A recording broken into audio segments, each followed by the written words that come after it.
All right. Hello, everyone, and welcome to the Ohio Arts Council's Wraith Gallery programming series for our current show, Quilt National 2025, which is produced and circulated by the Dairy Barn Art Center in Athens, Ohio. Today, we are thrilled to present the artist Linda McConaughy. But before we turn things over to Linda, as a brief reminder, everyone tuning in today is in listen-only mode, but that doesn't mean you can't ask questions. Feel free to use the chat function to ask the questions, and we'll be sure to get to those during the dedicated Q&A session at the end of the presentation. And also, please keep in mind that because we are presenting from separate locations, there may be some variation of bandwidth. So if one of us freezes up or the sound fluctuates, thank you in advance for bearing with us through that. All right, that's it for housekeeping. Thanks all. Please welcome Linda. Good morning, everybody. My name's Linda McConaughy. I grew up on the west side of Cleveland and I attended Bowling Green State University. Um, After college, I moved to Baltimore, Maryland to work as a teacher, and I ended up staying there for 31 years. In 2018, I returned home, and I'm going to give you kind of an overview of the things I've been making in the last 10 years or so, and kind of how the things I've been making have brought me to quilt making.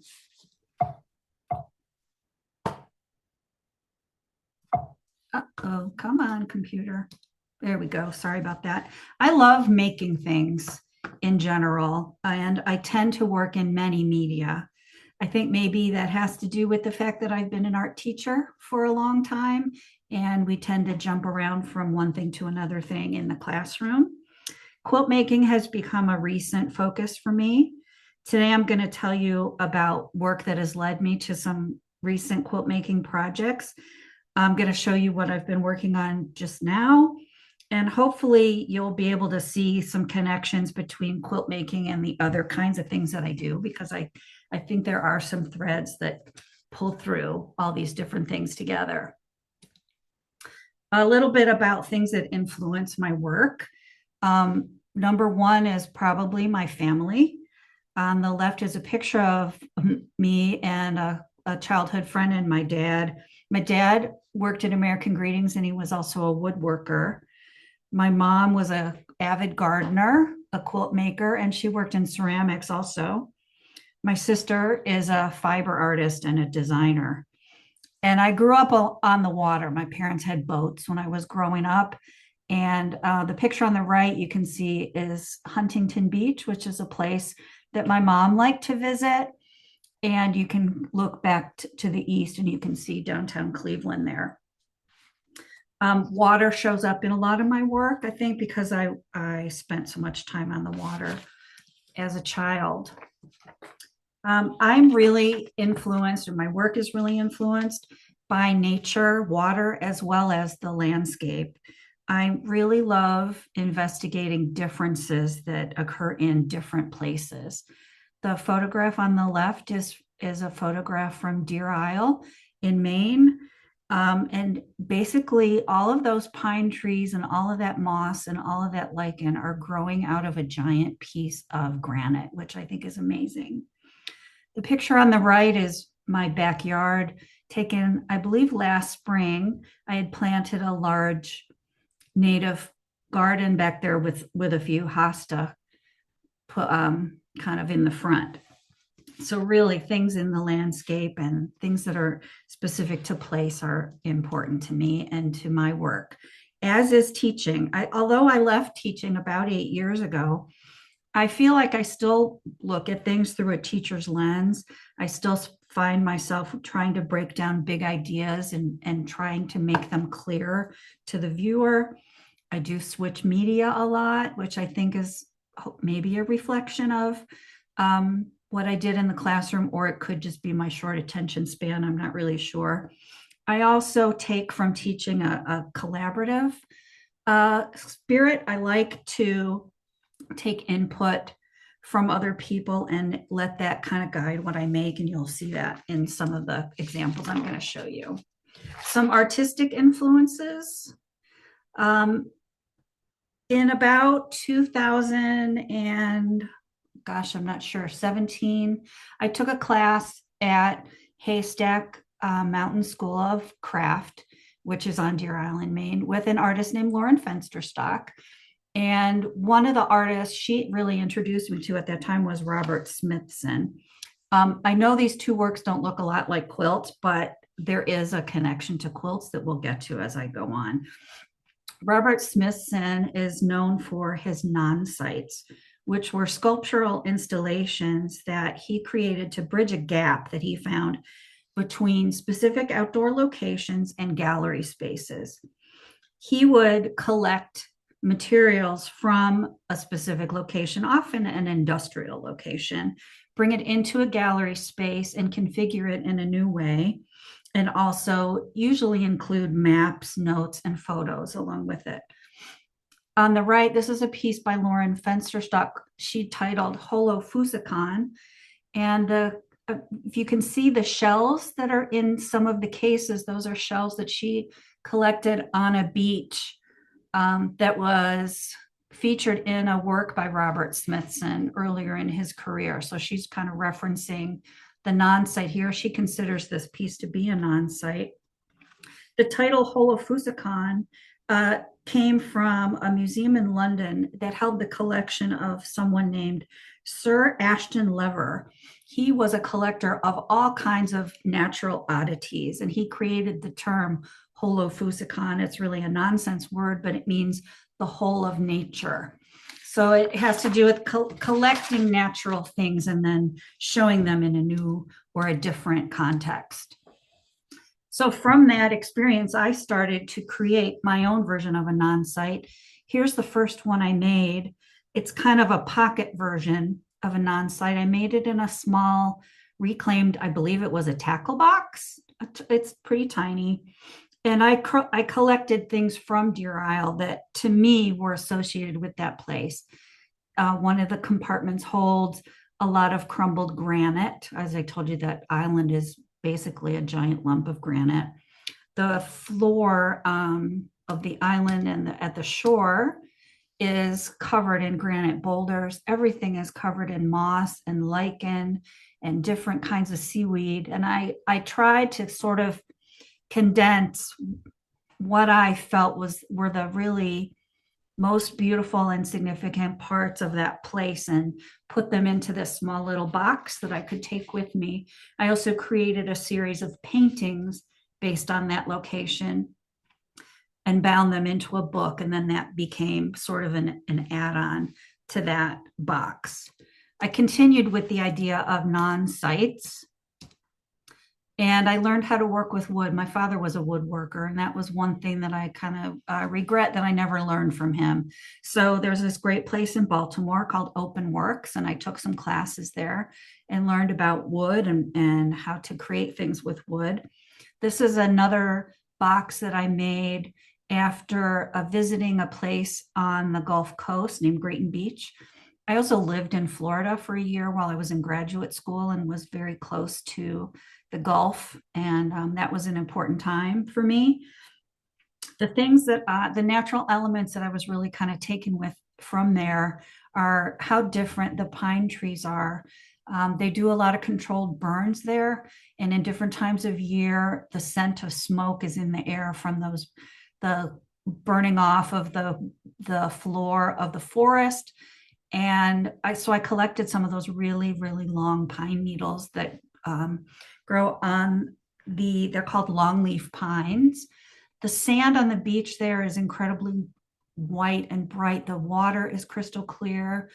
You know, we have oak trees here, but the live oaks there are very different and create these tiny acorns, which I thought was a very different thing. So this box includes a QR code that will take you to photos I took of the place. It has the coordinates of that specific location if you wanted to find it on a map.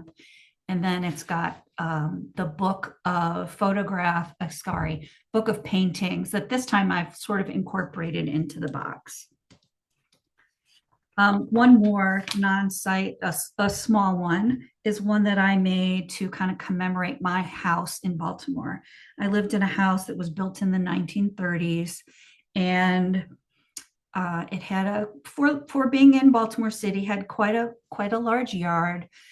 The property was part of a larger farm at some point prior to me living there, and consequently there are several fruit trees on the property, which I really loved. A beautiful cherry tree, a plum tree, a pear. There are also crepe myrtles in the yard, which we can't really grow in this climate here. So this is a box I made to commemorate that place. The box itself is made from leftover timber from the fence posts in the yard, and I laser engraved the coordinates of my house there. The paintings in this one are paintings of all the weeds that grew in the yard. It can include some wood pieces from a really beautiful weeping cherry tree, some reeds that were the remnants of some daylilies that grew in the backyard of the house where I grew up. I had some at every house I've lived in. And so I included those there. Some of the seeds from the crepe myrtle and some of the pits from the different fruit that grew in the yard. Uh, I moved back to Ohio in 2018, and I started thinking not only of locations as being things that I experienced personally, but I started to consider sort of the shared experience of a place.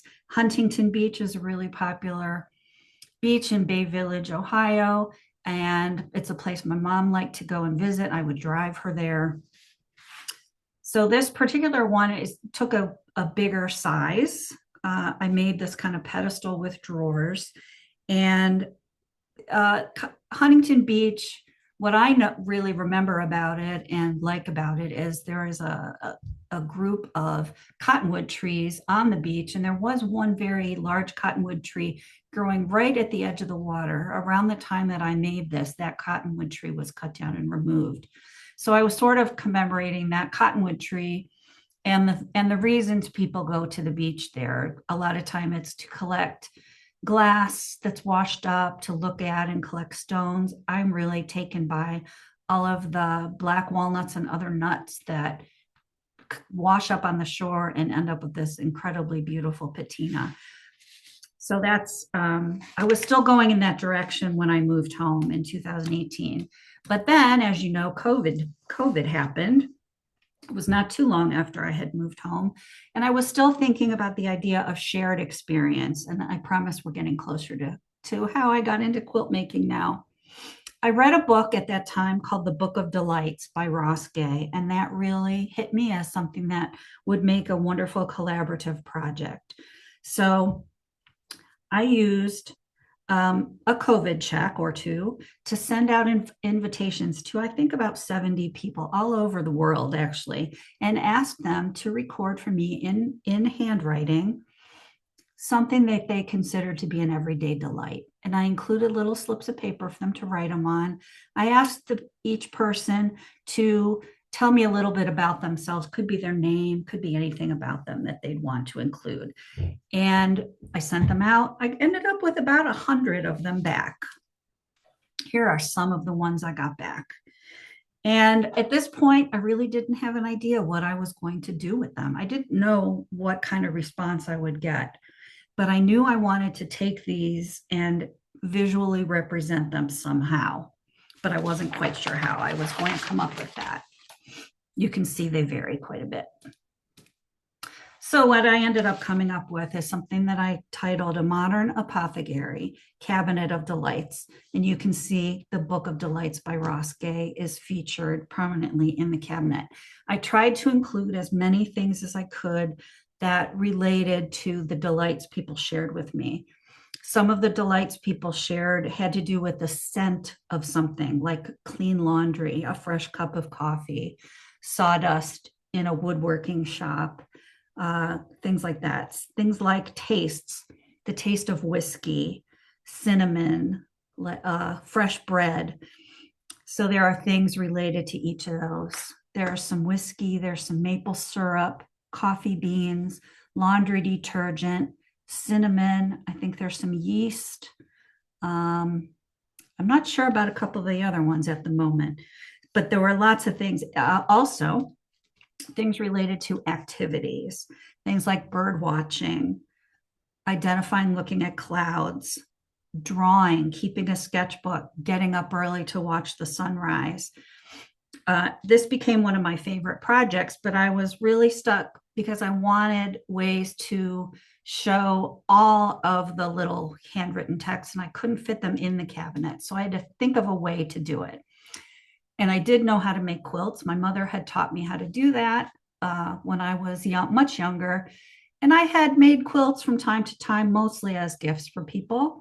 Um, but I decided to take the little slips of paper and scan them, lay them out, and I sent them to Spoonflower, had them printed on paper, where then I then cut them apart and reconfigured them again so that they could make a quilt.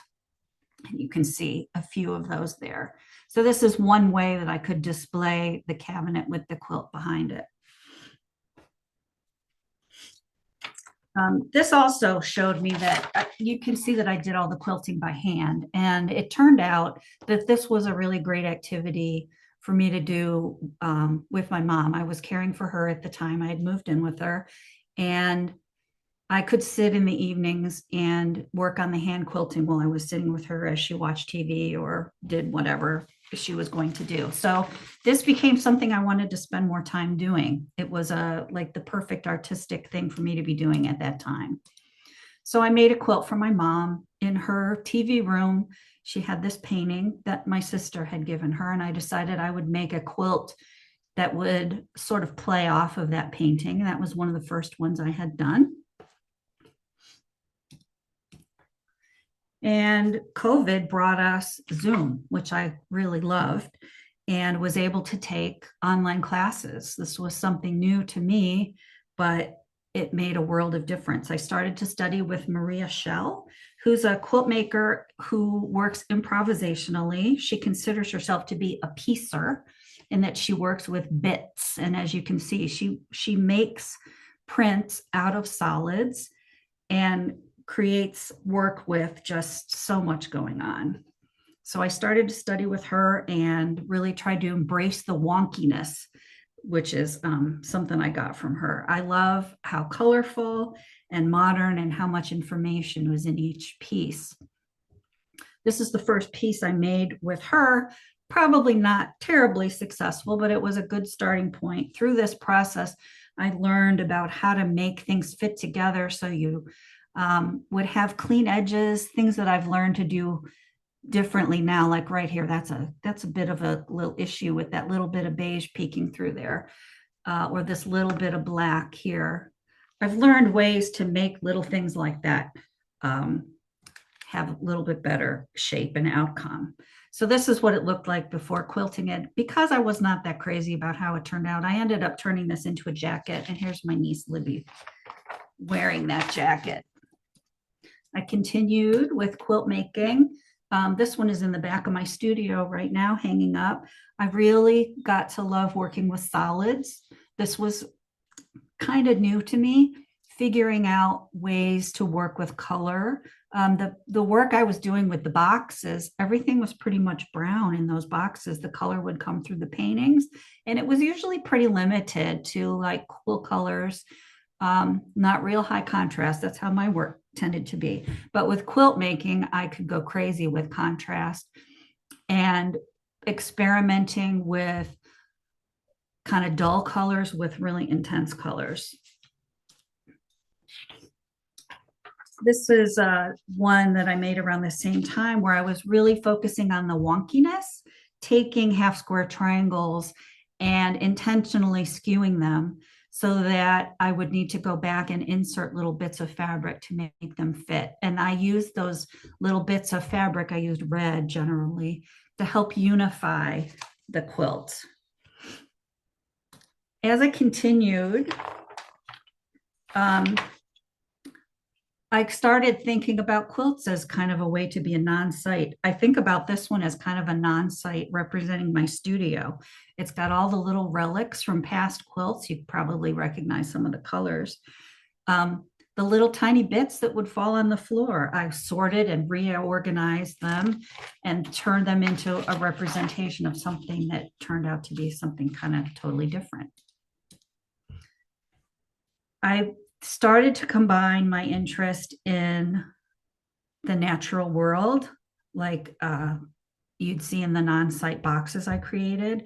I started to pull in references to nature and place. So this particular one, you can see references to trees. I think this was supposed to be sky. I might have this upside down here, unfortunately. Sorry about that. But I really felt like the trees and those little bits of detritus kind of from the studio turned this into what I consider to be quilt room camo. This quilt I created to respond to what was growing in my mom's one of her gardens in the backyard. I pulled the colors. I took my Moda fabric color sampler out into the yard with me and started creating lists of colors that I was seeing in this one particular bed that was filled with hosta, coral bells, and yarrow. And I think you can kind of see the reference to, hosta comes in these crazy kind of bluish gray, this very intense green, some deeper greens, some have multicolor leaves, and some are pure solid green. The coral bells throw up these spiky red flowers, and that's what I was referencing right here. I've got colors from the earth and the grasses and the weeds and things that are growing in there too. I really and do still enjoy working and referencing nature. This is one that I had machine quilted. It was the first time I'd tried that. I don't know if I'm thrilled with the results. I think I would have liked this a little more kind of matchsticky in the quilting. I think it would have taken away some of the visual clutter. But this one is another that was referencing Deer Isle. So the trees and the colors of the lichen and the sky moving through the trees and the branches of the pine trees. This is one I created that has more to do with getting back to the water again. We get great sunsets here where I live, I guess partially because of the way the slant of and the tilted nature of Lake Erie. We can look west and watch the sunset over the lake. And Lake Erie is shallow and can be kind of muddy. And I've referenced those kind of muddy colors toward the bottom. But at the same time, on a clear day at sunset, when the sun is reflecting off the water, it actually can look like the sun is resting on the water or that it's displacing the water, which is what I was going for here. Throughout this time, I've also been kind of jutting out into different directions. My quilt work started moving along different lines, and one of them was really to look at Amish traditions. We have a great resource available to us here we've got Amish communities and references online we can look to for ideas. I'm so amazed at the modern sensibility of these beautiful quilts made with solid color fabrics, rich colors, and also with the make do attitude of the quilt makers. A lot of the pieces used in these were cast offs from other projects that they would use instead of throwing away. So as I started investigating that, I thought about things that we throw away. And one of them happens to be plastic. This is a very large quilt. I think it's about 72 by 72, called Plastic Flying Geese. I used that traditional pattern, but I created it out of plastic bags that I've laminated. Once the plastic is laminated, it becomes almost like Tyvek. It's flexible, but it doesn't bend and give the way fabric does. So it's got its own kind of issues that I'll get to in a moment. But this particular one, you can see a lot of grocery bags. There are some retail shopping bags, newspaper bags, bags from a discount store named Marks, and you can see around the edge pieces of Target bags. Here's a much smaller one. The center part is mainly made from bags from Marks discount store. They used to get their bags perhaps on discount by using end runs of manufacturers' other bags. What I mean is the bags would change color all the time. So you'd have pink and orange and yellow and green and blue and white and all kinds of stuff. They only use white now. So my supply of really cool colored bags has sadly dried up. But this particular one does reference a quilt that I showed just a minute ago, and that it's using the small triangles and that wide band around the outside. I like that idea of kind of the make do attitude and using what's available and what you have in abundance. But at the same time, you know, the Amish way of life is making do with less and using what you have to the fullest. And that is in such stark contrast to the non-Amish way. Here's one more plastic. This one's called Ocean Waves. And you can see it's kind of using an Amish design, but I'm still talking more about consumerism and the things that make us different, I would say. A more recent piece that I created is actually a triptych of Target bag quilts. After laminating the plastic Target bags, I sliced them up looking for pieces of that iconic Target that I could turn into other things.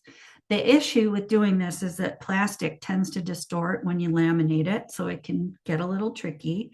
But I was able to come up with quite significant differences from just that one symbol.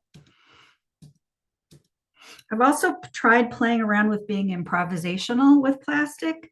I haven't been as successful doing that. Once the plastic has been laminated, you can't iron it, and there is no real flex in the plastic. So you can't really get away with doing curves very well. And the only way to really get the seams to lay flat is to do top stitching over the top. So you can see the top stitching here that only runs through the top layer. And then you can see the hand quilting that pulls all the layers together. I have some pictures of my studios. I always like to see where other people work. This is my fabric studio in the basement of my house. It looks very long and skinny here. I think that's just due to the pano that I was taking on my phone. You can see I've got two machines, a very scrap covered floor. I have some other studio spaces in the house too. This is in the kind of the back part of the basement where I have things set up where I can work on really messy projects. There is a utility sink in this room, so that does really help with those sort of things. Having a huge table is also a plus. And of course, having some Cheez-Its to eat while you work is always helpful. This is my newest studio space in the upstairs. This was my mom's bedroom. She passed away about a year ago. And it's nice to have a room with some windows and access to outdoors. I can often see herds of deer walking by the window, which is kind of cool. In 2003, I won from Ohio Arts Council. I won an award that gave me some finances that I used to take a class at Nancy Crow's Crow Barn. I did not take a quilting class. It's really hard to get into those there. They're filled up quite early in advance. But I was able to take a class with Jane Davies, who's a painter and a collage artist. It's really interesting to work there because they've got these really intense quilting classes going on in the upstairs, while in my case, there was this painting and collage class going on downstairs. While I was there, I worked on creating imagined landscapes. A lot of them ended up featuring water, and I found it kind of interesting how quilt patterns snuck in even to these paintings that I was working on. So here's one that kind of references the Ohio shoreline and farm fields. And I think you can see the quilt sensibilities that carry into this work. And here's another series that does eventually lead us back to quilt making again. I was thinking again about shared experiences like I did with that apothecary cabinet. And I was thinking a lot about how my life had changed, moving back to Ohio, leaving my career that I had retired from, my house, people that I knew, and having a lot of time on my own and a lot of time in my head and thinking about the thoughts that come up for me. And I really thought these are collaborative experiences, this sort of underpinning of sometimes negative thoughts and thoughts about the present, thoughts about the past. And I'm not exactly sure how I came up with the idea, but I became really interested in game boards. I was finding them a lot at estate sales, and I thought about them as something that could be a metaphor for life, and thinking about putting things on top of that that would help get my point across. So this particular one here that says I am not who I thought I was has a sorry game board in the background that I've painted on. And then it's got mirrored surfaces. And then the text is on a layer of window privacy film. So the idea is that when you're trying to look at the piece, you're actually having to look through text that's giving you this certain sentiment and kind of framing the work in a certain way. So you look through the text, but then you're also then met with these mirrored surfaces, and you end up looking back at yourself as much as you're looking at the artwork. This one has a risk board in the background, and this one kind of references anxieties about not only self, but sort of like where we are politically right now. Here's the most recent one I made. It's on a Parcheesi board. The goal of Parcheesi is to go around the board in a sort of a race and to see who can get home the fastest, which I think is kind of funny. You can see some collaged bits on here that do still sort of reference quilting.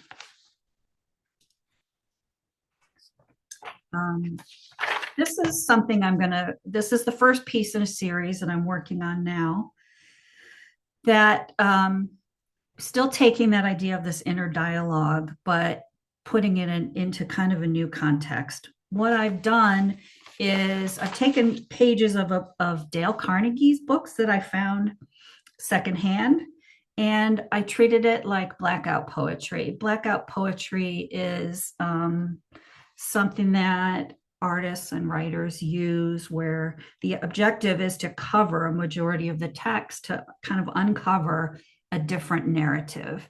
So I've taken pages from a particular book titled How to Stop Worrying and Start Living. But instead of using the blackout technique of thick black line, I've actually taken the pages and painted over them with gouache, and it turned into some sort of patterns, very much like quilts. Here's a close-up of two of the pages.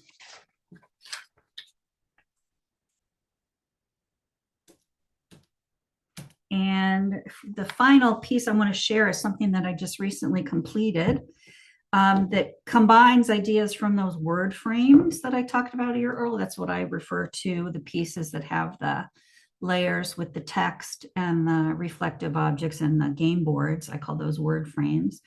In 2024, I turned 60, and I decided for some reason that I wanted to make 60 quilts to kind of commemorate that. I thought about the idea of 60 quilts as being something very weighty, not only in the task at hand of making those quilts, but when they're stacked up together, the feeling we typically associate with quilts is one of comfort. But when 60 quilts are stacked on top of one another, it almost becomes as incredibly heavy weight, and it becomes very confining. I wanted to play on that idea and to take the idea of that inner dialogue and that shared experience and include that in the quilts in some way. So most of the quilts have some text on them. I had never done text in piecing before. I learned I don't really like to do it very much, but it was really a central part of this project. So I tried to find different ways to include the text wherever I could. Some parameters I put on this project, I could only use fabric that I already had in my studio or that was secondhand. Consequently, I ended up with a lot of prints, which I'm not really used to or comfortable working with. But here's one that did use some of that printed fabric. This one, I used some embroidery techniques to add the text. And that's actually the title of this piece is You Made Your Bed. Most of the quilts have old sheets that I've gotten at estate sales on the back. And the quilting I do by hand, it is typically done with big stitches with pearl cotton, but each one is a little different. I tried not to pre-plan these quilt designs. I really decided that I would treat them like sketches, even though they're things that would take a great deal of time. I didn't want to put the planning into what happened kind of before I started making. I just wanted to jump in. So typically I would start with a phrase. I kept a list of phrases on my phone. Anytime something would kind of pop into my head or I'd catch myself, talking to myself in a sort of a negative way, I pulled out my phone and would type it in. So I had a list of them always ready. And when I would go to start a new quilt, I'd pick something from the list and let that kind of be my guide along with whatever fabrics I had around me at the time.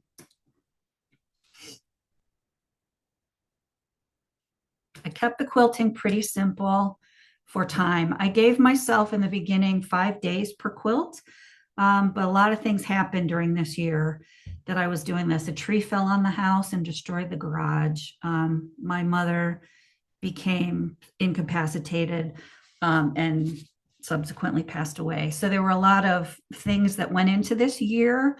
And if you look at the quilts on a whole sort of as a timeline, you can see those things happen too, which I think is kind of interesting. Because I got kind of fed up with working with text, I gave myself kind of an allowance that it was okay to use the text only as in the title, but I still tried to reference that text through the design. So here's one that I did like that. For this particular one, I had an old linen tablecloth. It was not quite big enough. So I decided to cut it in half and then try to pull the colors from the floral arrangements in the top half down through almost like a printer that had glitched. This is something that didn't work out exactly right, but definitely something, again, like a sketch I'd like to go back to. Because these quilts or my idea is to display these quilts on a bed frame, you really wouldn't be able to see all of the quilts. And I wanted people to be able to see those. So here was one way I decided to handle that. I made some 4-inch by 5-inch collages, one for each quilt, that gets the gist of the idea of the quilt. So you can see the one that I called error code right there. I showed you this one. And then I put these chronologically, mounted them as part of the exhibit. This particular one I made of the sheets that my mother came home from hospice in. Here's the installation. I think I have to hit return a bunch of times to get to it. Let's see here. There we go. So this, I'm having my first solo show in Akron at Summit Art Space. Don't mind the dirty marks there. We'll hide those. So this is what it looks like in the gallery. You can see some of the collages on the wall, and I made a painting sort of referencing quilting again and text to go over the bed. The trickiest thing about setting up this installation for me was finding connecting threads among the pieces of this show. It includes plastic quilts, it includes some of the word frames, and that it includes the installation You Made Your Bed. And for me, here are the things that I come away with as being sort of the connections. The idea of repetition, not only in patterns and shapes and colors, but in the patterns of thinking that invade my mind. And I don't think I'm alone in that. Accumulation, accumulation meaning like waste and consumerism and accumulating material things through shopping bags, but the accumulation of self-talk and the thoughts that sometimes accumulate and play on repeat in our minds. And then also the idea of making do with things as they are.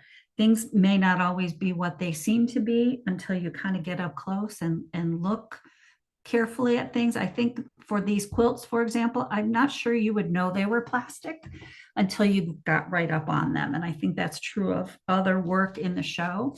You kind of see one thing, but then hopefully you come to understand something else. Thank you very much for listening. And I'm going to hand it back over to our group. Shall I unshare with you? Sure, you can go ahead and unshare. We can go full screen Here we here. go. Uh, all right. So thank you so much, Linda. That was so fascinating. Thank you for one, sharing your creative space. I too am so fascinated by seeing artists' creative spaces and seeing their working environments and what inspires them. So you covered a lot of different things. We've got quite a few questions here in the chat, so we'll just kind of work through these. So you talked about your time as an art teacher. As an art teacher, what was one of the greatest teachings that your students taught you? Hmm.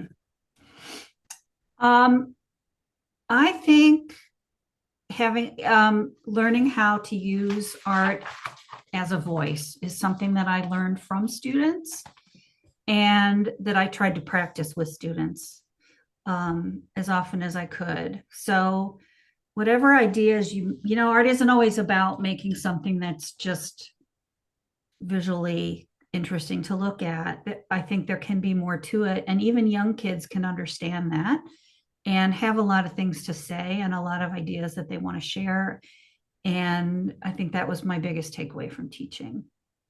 Fabulous. It seems like based on a lot of the work that you've shown, especially that you made your own bed, that art as a voice is definitely something that you work into your own practice. Is that something that, so you say that you took that away from your students? I know it sounds like you grew up in a very creative family. Is that something that was always kind of a part of your life, or is that something that you kind of came into a little more through teaching and your artistic practice? I think it came more through teaching and my artistic practice. I think I had a really good grounding in design and craftsmanship growing up in a creative family. Those were things that I really took from there.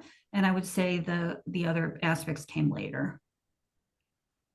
We have some curiosities around your plastic bag work. So, first, we have one wonderful presentation. Would you expound more on the process for laminating plastic bags for use as a fabric medium? Sure.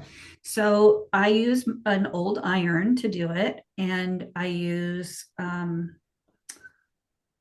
parchment paper and I cut the bags apart and layer it typically between 2 and 4 layers, depending on the kind of texture and heaviness that I want. But you can use an iron between and put the plastic between layers of parchment and iron it until the layers kind of fuse. Heat will react with the plastic in different ways. Sometimes it shrinks incredibly a lot. Um, Sometimes it bubbles up. You have to kind of learn each piece of plastic that you work with, but that's the lamination process. And you can use that and like flip bags inside out. So you just get little bits of the text and images and things printed on the bags, or keep them right side out and get the full effect of the colors that show up on the bags. And I like to work both ways. So once the pieces are laminated, then it's back to cutting. Working with plastic is tricky though, because it doesn't stretch.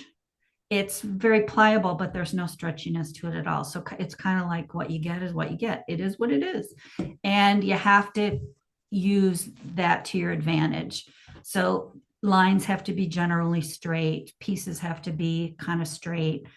Um, you can't iron it once it's made. You have to use top stitching or some other process to kind of flatten things out. And so kind of building on that, so you kind of learn to work with the plastic rather than against it. When Right. you run into more issues or when you're experimenting, what are some other ways that you find to troubleshoot? With the plastic, particularly, Yeah. um, things like the stitching, often would use top stitching to make things flat. But if the stitch length is too short, you end up with a perforation that will end up just tearing the plastic. So you have to be careful about stitch length. Um, Getting a needle through layers of heavy plastic with batting in between can be kind of tricky. Um, so I would end up with thimbles on a lot of my fingers as I was trying to get that through. Um, Figuring out ways to hang the work can be tricky because they're often a little bit wonky still, even though the pieces that you cut are very straight. So there is a lot of troubleshooting involved. And make things even more creative, I guess, in that process, right? I just wanted to let everyone know if you have questions for Linda, go ahead and drop them in the chat. We'll get to them. We'll keep on rolling here for a few more questions. I have a question about when you were talking about you made your bed piece, you talked about parameters that you set for yourself. Is that something that you do with a lot of your projects? And if so, does that help you be more creative? Do you find that like the parameters and the confinements make things a little more creative, or do you like that challenge in a different way? I work better with parameters and with time restrictions. When I don't have those things, I struggle because things are a little too open. So I think I learned that even more so in creating that quilt project. I ended up only making 40 quilts. I didn't make it all the way to 60. I ran out of time. But I still, and I had to think, do I want to go back and finish that project? Um, but I made the decision to stop it where I did. And I think it's still impactful, but we'll see if at some point I decide to go back to that. That brings up another question, like how do you know when a piece is done? Mm-hmm. That's a good question. I'm not sure of the answer to that one.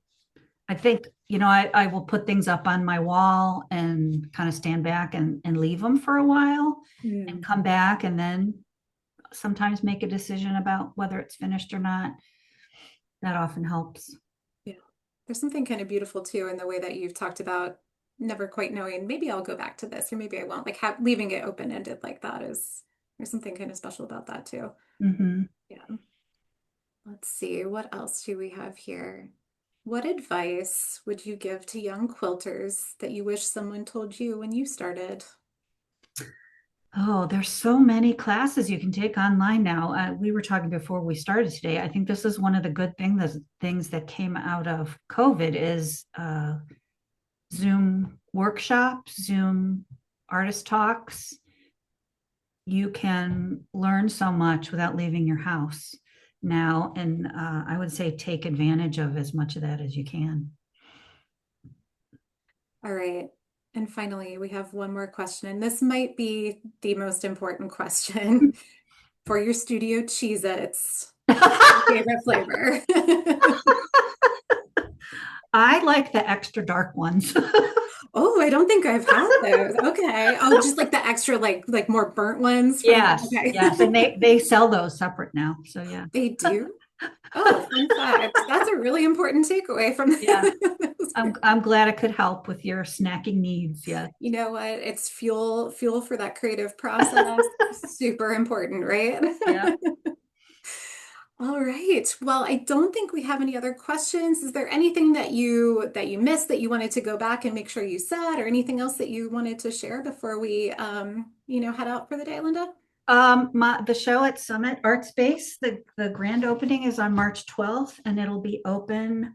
There are 5 new exhibits there. They've just come back from renovations, and they're just reopening. Their grand reopening is March 6th, but the show openings will be March the 12th, and they'll be on display until April 25th. So I hope you can visit. Fabulous. That's very exciting. Summit Art Space is a really cool space. Definitely go check that out. Congratulations on the Thank first you. solo show.